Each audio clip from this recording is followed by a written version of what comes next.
हाल ही में अनाउंस कर दिया है कि हर वो इजरायली जिसके पास इजराइल का पासपोर्ट है उसको पूरे तरीके से बैन कर दिया गया है मालदीव के अंदर। उसके बाद भारत ने भी इनको अपनी औकात याद दिलाते हुए मालदीव से जाना पिछले 8 महीने में 88% तक कम कर दिया है। इजराइल हमारा फ्रेंड कंट्री नहीं रहा। हर साल लाखों इजरायली जो कि मालदीव जाया करते थे अब उनका रुख भारत की तरफ हो जाएगा, तो भारत को पर्यटन मिलेगा। जाहिर सी बात है इसका फायदा भारत को सीधे डायरेक्टली बेसिस पर मिलने वाला है। आपको यह पता होना चाहिए कि इजराइल और हमास का जो युद्ध चल रहा है उसके बीच में इजराइल सेना की तरफ से या उनके हाथों करीब 37,000 इनोसेंट पीपल फलस्तीन के मारे जा चुके हैं। तो मालदीव के हर एक व्यक्ति के ऊपर 11,02,300 रुपए का लोन है इंडियन करेंसी के आधार। मोहम्मद मोइजू जो कि इस टाइम पर मालदीव के राष्ट्रपति हैं और इन्हें भारत विरोधी वोट के रूप में भी देखा जाता है, क्योंकि ये वही व्यक्ति हैं जिन्होंने सितंबर 2023 में एक अभियान चलाया था जिसका नाम था इंडिया आउट। इंडिया आउट अभियान के अंतर्गत इन्होंने यह मुहिम चलाई थी कि भारत की जो फोर्सेस हैं जो कि मालदीव में डिप्लोमेटिक पॉलिसी के अंतर्गत तैनात रहती हैं उनको बाहर जाने को इन्होंने बोला था। उसके बाद भारत ने भी इनको अपनी औकात याद दिलाते हुए फॉरेन पॉलिसी के अंतर्गत यह जाहिर किया कि हम मालदीव से अपना पूरा पर्यटन वापस ले लेंगे।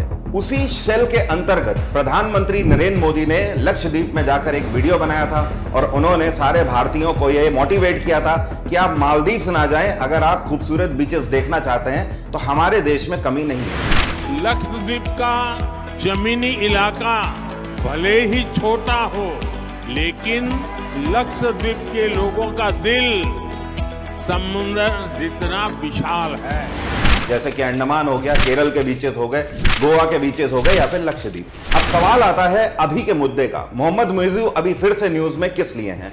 इन्होंने हाल ही में अनाउंस कर दिया है कि हर वो इजरायली जिसके पास इजराइल का पासपोर्ट है उसको पूरे तरीके से बैन कर दिया गया है मालदीव के अंदर। मतलब यह कि कोई भी इजरायली अब मालदीव के अंदर प्रवेश नहीं कर सकता है।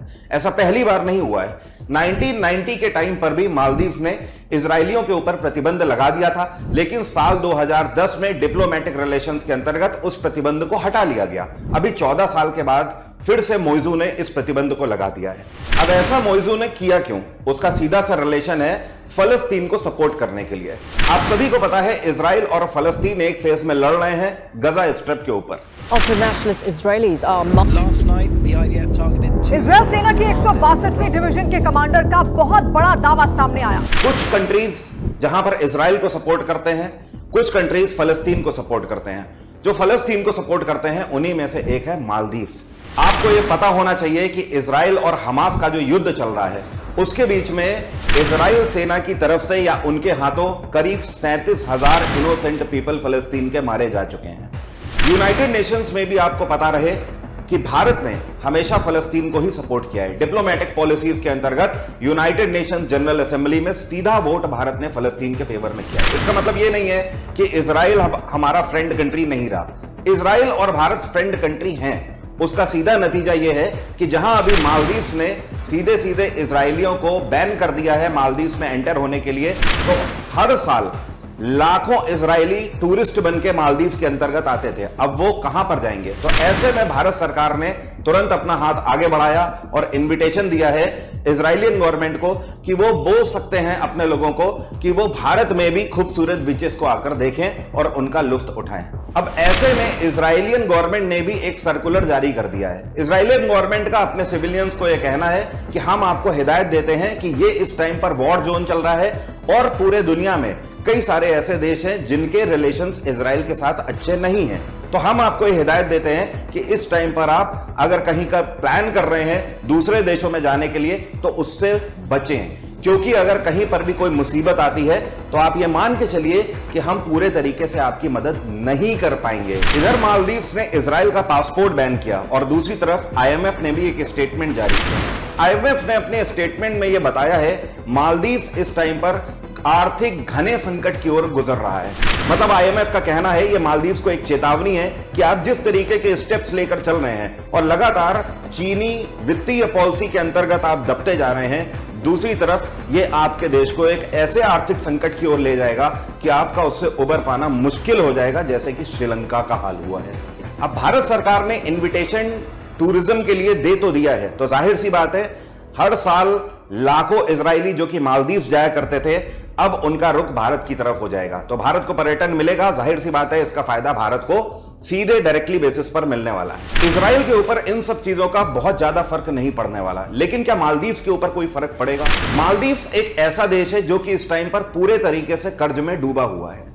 कुछ अंतरराष्ट्रीय संस्थाओं का कर्ज है, जैसे कि IMF हो गया, वर्ल्ड बैंक हो गया, एशियन डेवलपमेंट बैंक हो गया, और कुछ देश का कर्ज है जैसे कि चाइना। मालदीव्स ने जब अंतरराष्ट्रीय संस्थाओं ने उसे लोन देना बंद कर दिया, तो उसने चाइना से बड़े रेट ऑफ इंटरेस्ट पर लोन लेना शुरू कर दिया। वही बात है कि जैसे आज आपको अगर पैसे की बहुत ज्यादा जरूरत है, आपका काम ही नहीं चल रहा है, तो 10% की जगह 15%, 20% रेट ऑफ इंटरेस्ट पे भी आप लोन लेने को मजबूर हो जाएंगे। मालदीव्स की स्थिति कुछ ऐसी ही है।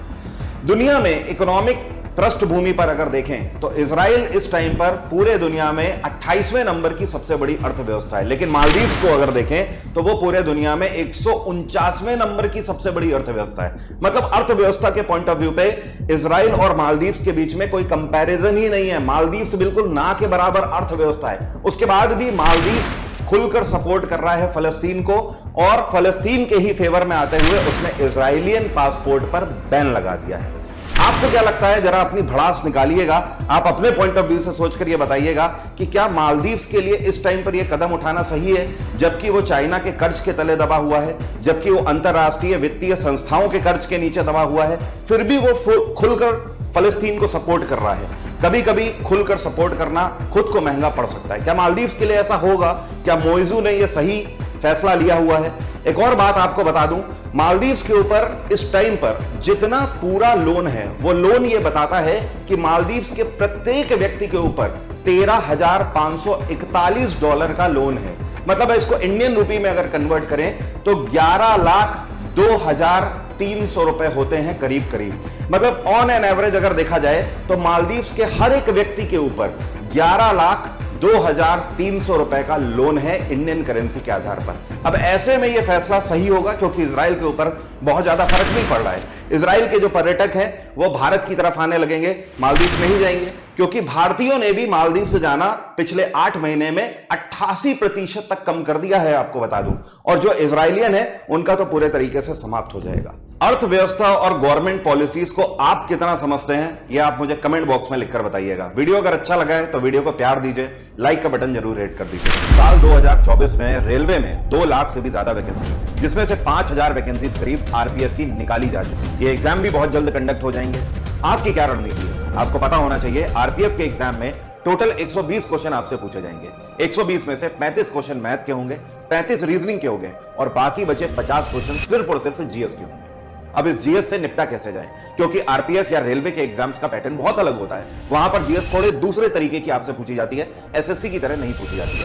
यहां पर साइंस में फिजिक्स, केमिस्ट्री और बायोलॉजी में वेटेज बहुत ज्यादा होता है, करंट अफेयर में उतना वेटेज नहीं होता है। तो इन पैटर्न्स के आधार पर आप किस तरीके से तैयारी करोगे, क्योंकि सिलेक्शन तो सिर्फ और सिर्फ जीएस की ही वजह से होना है, और रुकना भी सिलेक्शन जीएस की वजह से। आपको सिलेक्शन लेना है या सिलेक्शन आपको रोकना है, यह डिपेंड आप पर करेगा। यह किताब मैंने कंपाइल इसी वजह से करी हुई है। आरआरबी एनटीपीसी हो, ग्रुप डी हो, या फिर असिस्टेंट लोको पायलट का एग्जाम हो, या जेई का एग्जाम हो, हर एक एग्जाम के लिए किताब रेलेवेंट है। इसमें मैंने 260 से ज्यादा रेलवे के जो पेपर्स हैं जो कि पिछले 5 सालों में पूछे गए हैं, उन सारे पेपर्स को सॉल्व करके दिया हुआ है। जाहिर सी बात है यहीं से आपको क्वेश्चन देखने को मिलेंगे। इतना ही नहीं, करीब करीब 3500 सबसे बेहतरीन जीएस के क्वेश्चन भी मैंने इस किताब में ही कंपाइल किए हुए हैं। इस किताब की खास बात यह है कि इसमें मैंने चैप्टर वाइज भी आपको क्वेश्चन दिए हैं और साथ में पेपर वाइज भी क्वेश्चन दिए हैं कि कौन से वर्ष में रेलवे के किस एग्जाम में कौन सा क्वेश्चन पूछा गया है।